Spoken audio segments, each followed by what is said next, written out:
Muchas gracias a todos, muy buenos días y bienvenidos. Vamos a comenzar nuestra plática con este tema de la declaración anual del ISR de salarios que se presentará en 2018. Aquí tenemos, respecto de años anteriores, tenemos algunos cambios importantes. Van a marcar, por supuesto, un punto de partida distinto respecto a lo que veníamos haciendo antes, porque primero ustedes saben que hoy tenemos una nueva unidad de medida desde 2016, desde enero de 2016, que es la conocida UMA, la unidad de medida y actualización, que viene a suplir el salario mínimo en estos cálculos que venimos haciendo de las bases grabadas y exentas de los pagos que le hacemos a los trabajadores, también para seguro social, para impuestos sobre nóminas, etc.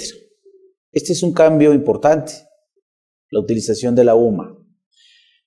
Esto existe desde el año pasado, sin embargo, no nos habíamos a lo mejor percatado o nos pasó por alto en 2016 por una razón muy simple.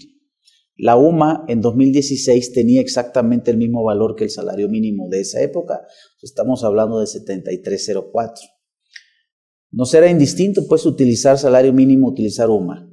Por inercia nosotros trabajamos con salario mínimo, pero en enero de este año empiezan a separarse las cifras.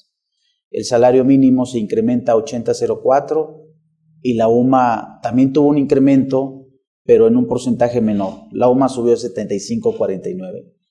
Entonces, hay una diferencia en importes entre el salario mínimo y la UMA. Ese es un cambio. El incremento en los valores, en las cifras que se incrementaron en ambos conceptos, fue una cantidad diferente.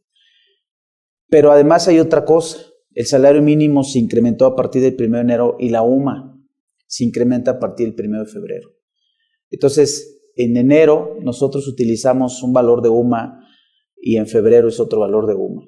De febrero a diciembre, de hecho, por disposición de la ley de la UMA, esta sufrirá cambios a partir del 1 de febrero de cada año. Ahorita en 2018, por ejemplo, la UMA en enero no sufrirá ningún cambio.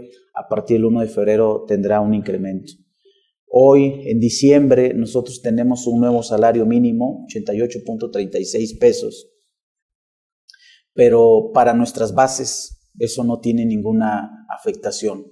Entonces, empieza pues a cambiar, a modificarse nuestra cultura respecto de los cálculos que le tenemos que hacer al trabajador en cuanto a los pagos que le hacemos para efectos de impuestos sobre la renta. Vamos a ver ahorita si es que lo hicimos bien y si no, estamos en tiempo para reprocesar, estamos en tiempo para volver a correr el cálculo y sobre ello percatarnos si es que estuvimos reteniendo una cantidad menor de impuesto sobre la renta en ciertos pagos. La otra situación es que pues, se acabó la DIM, se terminó la DIM.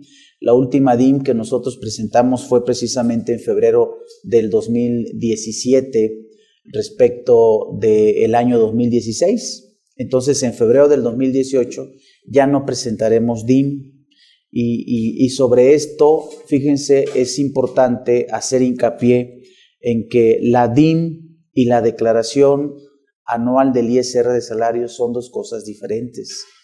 Teníamos la idea, teníamos pues por ahí la noción de que la creencia de que la declaración anual del ISR de los salarios de los trabajadores se presentaba al SAT el 15 de febrero junto con la DIM. Pero esto no es así. Lo que se ha terminado es la DIM. La obligación de presentar el cálculo, de efectuar el cálculo anual y de presentar la declaración anual no tiene que ver con la DIM. Son dos procesos diferentes. La DIM es una cosa o era una cosa y la declaración anual del ISR de salarios es otra cosa.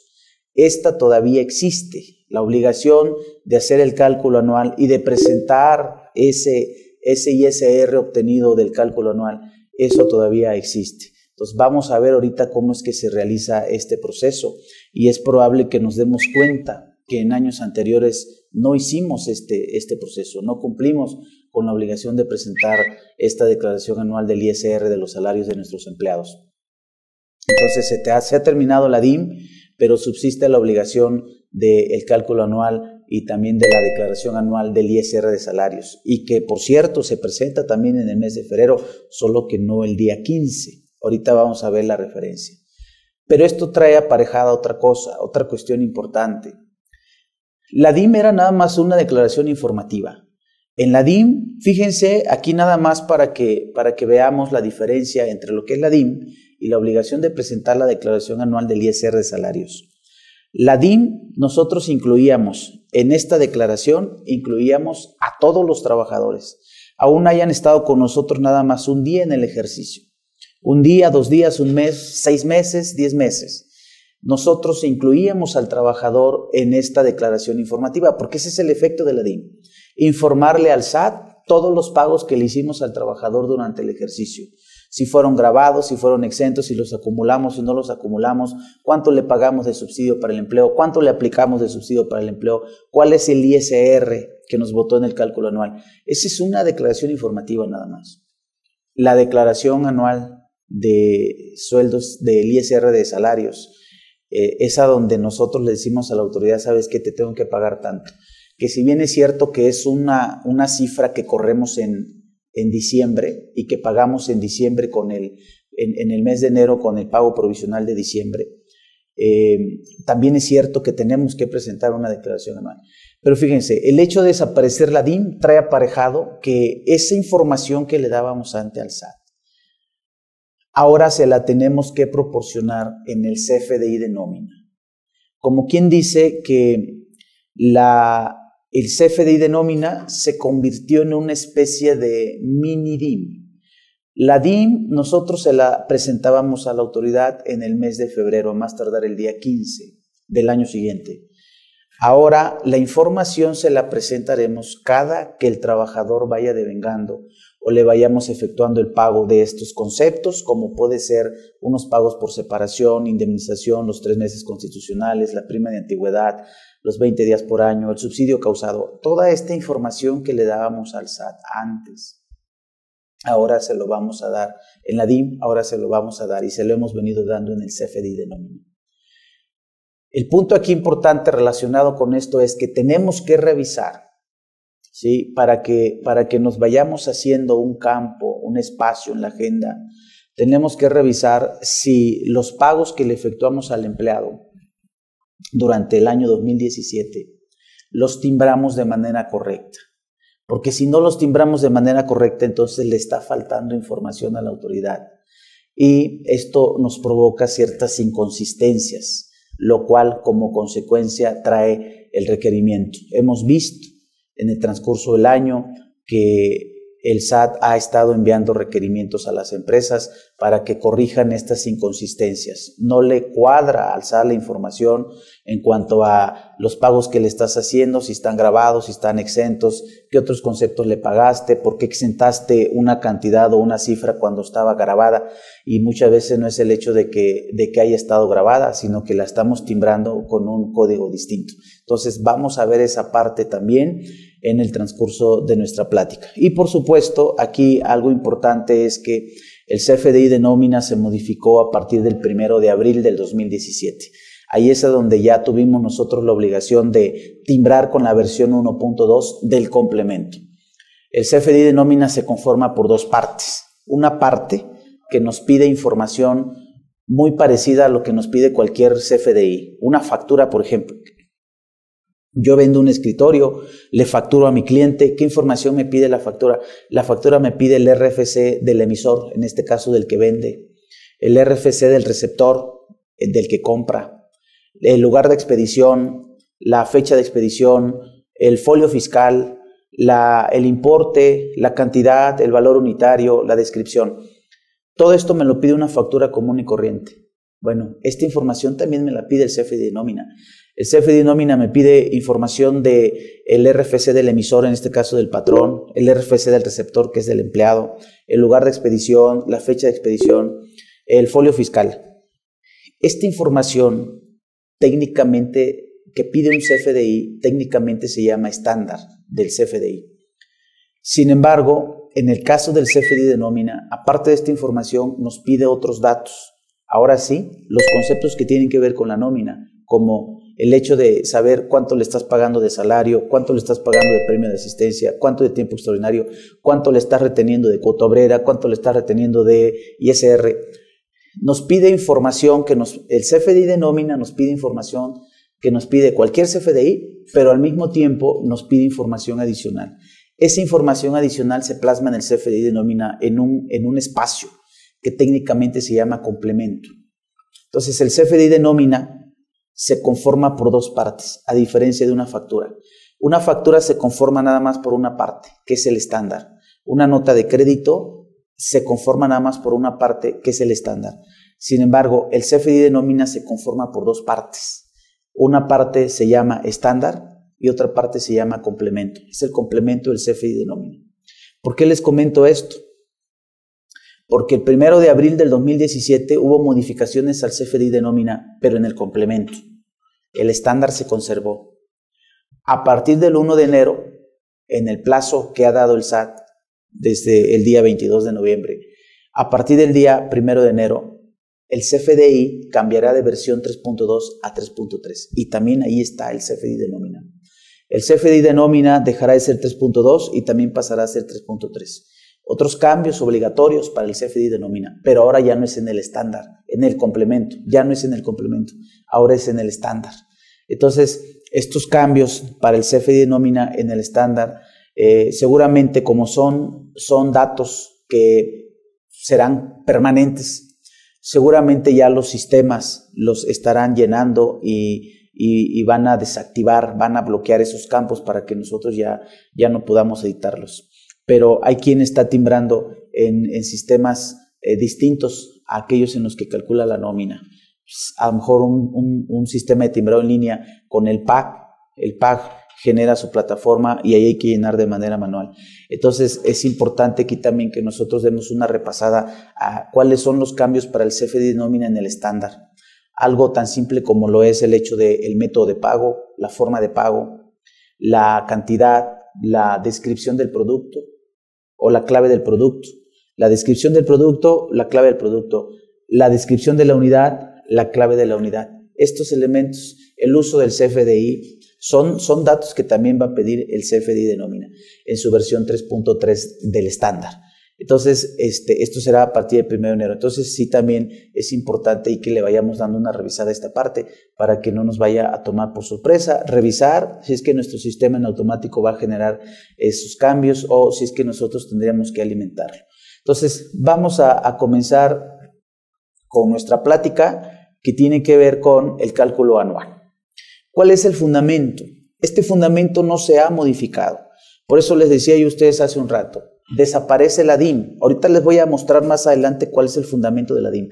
El fundamento de la DIM hoy en la Ley del Impuesto sobre la Renta del 2014 son artículos transitorios. Pero aquí estamos hablando de la obligación del cálculo del ISR anual de los salarios. Es el artículo 99, fracción segunda de la Ley del Impuesto sobre la Renta. Recuerden que hay dos artículos en la Ley del Impuesto sobre la Renta que le imponen obligaciones tanto a los trabajadores como a los patrones. Para efectos de impuestos sobre la renta, los empleados tienen ciertas obligaciones que cumplir. A lo mejor porque ellos no conocen la ley, a lo mejor porque ellos no lo aplican de manera directa, se piensa que pueden estar por encima de la disposición, pero no es así. El artículo 98 de la Ley de Impuestos sobre la Renta es el que establece a los empleados cuáles son sus obligaciones y dentro de ellas, más adelante las enumeramos, pero dentro de ellas viene la obligación de proporcionarle al patrón el RFC y en caso de que no tenga RFC, proporcionarle a su patrón los elementos para que el patrón sea quien lo inscriba al RFC. Sin embargo, las obligaciones de los patrones aparecen en un artículo que es el siguiente, el 99. En el artículo 99 hay varias fracciones. Específicamente la fracción segunda del artículo 99 es el que habla de esta obligación de efectuar el cálculo del impuesto anual. Dice el artículo 99, ustedes lo pueden ver ahí en su material. Quienes hagan pagos por los conceptos a que se refiere este capítulo ¿De qué capítulo está hablando? Del capítulo primero, del título cuarto. La ley de renta, ustedes saben que se divide en varios títulos. Título primero, segundo, tercero, cuarto. Quinto, cada título tiene su destino de manera claramente especificada. ¿A quién se está refiriendo? Por ejemplo, el título segundo. El título segundo está destinado, se refiere a las personas morales que conocemos como lucrativas, como lo es una SA, una sociedad anónima, como lo es una sociedad de responsabilidad limitada. Todas las personas morales contenidas en la Ley General de Sociedades Mercantiles están reguladas para efectos de impuestos sobre la renta en el título segundo. El título tercero se refiere a las personas morales que conocemos como no lucrativas, aquellas que, si bien es cierto que generan una rendimiento, utilidad, remanente, etcétera, también es cierto que no se constituyeron para lucrar, sino para realizar operaciones distintas, como lo es, por ejemplo, una prestación de un servicio que, pues en esencia, diríamos, monetariamente sí es lucrativa, pero que para efectos fiscales es una actividad no lucrativa. Entonces, una asociación civil, por ejemplo, una asociación religiosa, un sindicato, esas personas morales que se constituyen en teoría no para lucrar, están reguladas en ese título. Y el título cuarto se refiere a las personas físicas. Los ingresos que obtiene una persona, pero que está como persona física ante el SAT. No constituyó una empresa que es una persona moral, sino constituye una empresa y la puso a su nombre y se da de alta en el SAT con su nombre. En el título cuarto aparecen distintos capítulos. Las personas físicas podemos obtener ingresos de distintos conceptos, como por ejemplo, yo puedo obtener ingresos por tener un departamento otorgado en arrendamiento. O por ahí me dejaron en herencia, en heredad, un departamento, no lo ocupo, lo doy en arrendamiento, cobro una renta, le llamamos una renta, cobro un arrendamiento mensual, ese es un ingreso para mí. Y en ciertas cifras, en ciertos cálculos, tengo que pagar un impuesto sobre la renta. Hay un capítulo que se refiere específicamente a esos ingresos. Hay otro capítulo que se refiere a las empresas, personas físicas que pusieron su negocio, una tiendita, una ferretería, una trapalería. Es decir, son negocios, pero que están dados de alta como persona física. También aparece un capítulo que regula estos ingresos. O yo me dedico, pongo un negocio debidamente establecido legalmente, autorizado para otorgar préstamos, para otorgar créditos, y estoy cobrando intereses. Yo obtengo ingresos. Aparte de recuperar mi capital, lo que presté, lo que di en préstamo, tengo ingresos por intereses. Estoy regulado en un capítulo del título cuarto. Y los que cobran salarios. Los que cobran salarios, los que trabajan en una empresa, empleados dependientes y a cambio de esa actividad reciben una remuneración, también están regulados en el título cuarto en un capítulo. Es el capítulo primero del título cuarto. En ese empieza en el artículo 90 el título cuarto y luego el 94 el capítulo primero. El artículo 99 de la Ley de Renta está inmerso en el capítulo primero del título cuarto. Y entonces dice, quienes hagan pagos, le está hablando al que paga, no al que cobra. Diríamos, en términos generales, al patrón. Quienes hagan pagos, por los conceptos a que se refiere este capítulo. Habla de salarios, el capítulo primero, y de ingresos que conocemos como asimilables. Si alguien paga salarios o alguien paga algún ingreso asimilable a salario, tiene las siguientes obligaciones. Y en la fracción segunda dice, calcular el impuesto anual de las personas que les hubieren prestado servicios subordinados en los términos del artículo 97. Tu obligación, patrón, es calcular el ISR anual de las personas que te prestaron servicios. Pero lo vas a hacer tal cual te dice el artículo 97. En el artículo 99 está la obligación y en el artículo 97, diríamos, está el procedimiento. ¿A quiénes, cómo, cuándo tenemos que hacerle el cálculo anual? Y a lo mejor alguien puede decir, oye, ¿cómo el cálculo anual? ¿Qué no cada vez que yo le pago a mi empleado le estoy haciendo una retención de un impuesto?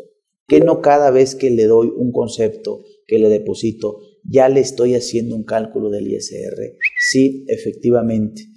Cada que le pago, le estoy haciendo un cálculo de un impuesto y le estoy inclusive reteniendo un impuesto a mi trabajador. Pero ese cálculo, ese impuesto se llama un impuesto provisional, un impuesto a cuenta del ejercicio. La obligación de los mexicanos es contribuir al gasto público y en este caso, conforme a la ley de renta, por los ingresos obtenidos en un año. Sin embargo, en el transcurso del año, conforme yo vaya haciendo cobros, voy dándole algo a la autoridad como un abono del ISR que pudiera yo calcular al terminar el año.